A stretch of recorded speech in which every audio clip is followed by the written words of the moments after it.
iPhone 9, iPhone SE 2, AirPods overhead and the new iPad Pro. What is Apple hiding from us? In 2020, predicting Apple's plans was even more difficult than before.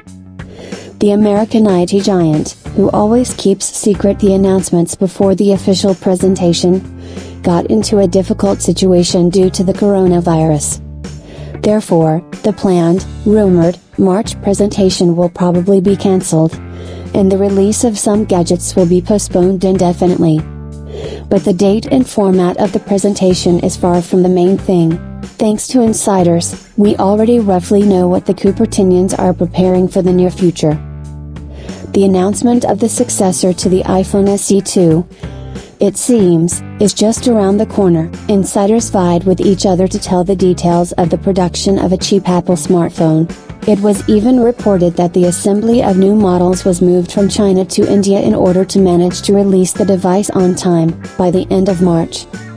But coronavirus does not spare anyone, and even Apple is forced to reconsider plans.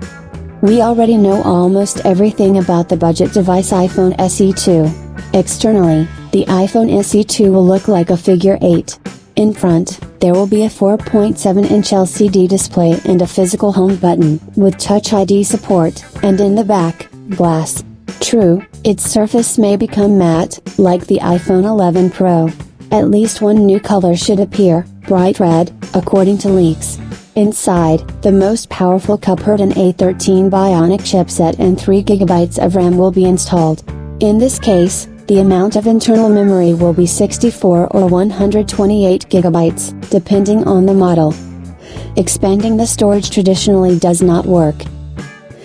According to rumors, the iPhone 9 or iPhone SE 2 will be equipped with a single camera with a resolution of 12 megapixels.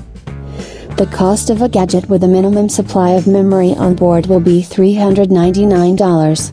So the device should become the most inexpensive smartphone in the current line of Apple.